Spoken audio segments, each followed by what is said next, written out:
Well, folks, I have to say, another guy who's really impressing me at the moment and should impress you as well with his stance against the grooming gangs and the enablers is former Reform member Ben Habib.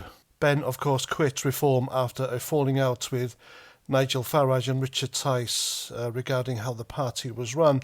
But he's doing the rounds at the moment on GB News and elsewhere.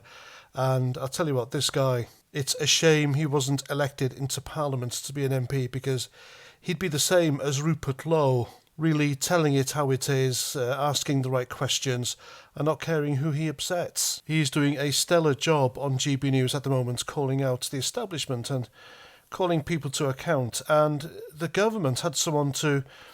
I mean, how can they do this? Ben Habib was on there, obviously... saying what should be said about grooming gangs and the government and the authorities who enabled them and turned a blind eye. And there was actually a woman there to argue against him. How can you argue against what should happen to grooming gangs and why people who turned a blind eye and enabled them should be prosecuted? Yet Scarlett Maguire, as Jonathan Wong said on his X account, literally a propagandist of the establishment paid to go on national television to counter-signal against the victims of these grooming gangs. Ben asked her if she had read the excerpts of any of the cases, and she replied with, "No, I haven't." I mean, she goes on there to argue against him and knows nothing about the cases, and yet there she was, kind of suggesting that the whole thing should be swept under the carpet. And I have to quote Jonathan Wong again on his account, "It's people like her who worked at the councils that allowed these atrocities to continue." And he's absolutely spot on, but Ben Habib made absolute mincemeat of her, a typical woke individual who automatically assumes anyone non-Caucasian is somehow a victim, whether they're criminals or not. And it's actually quite telling here that Ben Habib is putting Nigel Farage to shame here with what he's saying, because he seems to be doing and saying more about this issue than Nigel Farage is.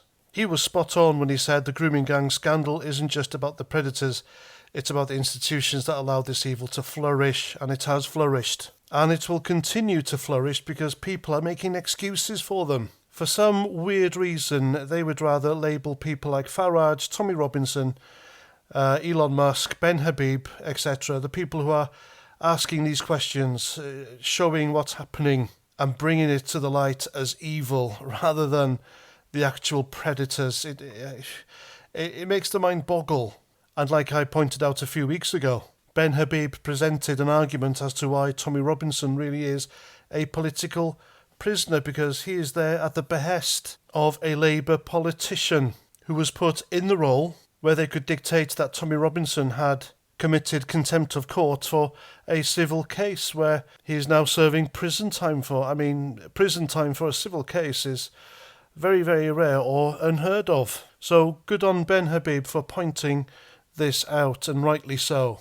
I mean, why Nigel Farage didn't have this knowledge, I don't know, but there we go. Again, it's very telling. And as for Nigel Farage, I don't think he should step down as leader of Reform, but I do wish he'd say and do more, and probably do his homework on Tommy Robinson at the same time. Like I've said before, it's possible to support both movements here. Now, no doubt this grooming gang scandal will drag on, and rightly so, until we get justice for the British victims and the politicians and councillors who enable them are brought out into the light and rightly prosecuted. And of course, overlapping this issue will be the Southport trial case. So yeah, another headache for Keir Starmer there, and it'll all come out, I assure you. And it wouldn't surprise me at all if you see the back of Keir Starmer and say goodbye to him this year sometime. I mean, it's all got to catch up with him sometime, hasn't it? He's neck deep in scandal and corruption and enabling. There is no way on earth he could do his full 5-year term. No way.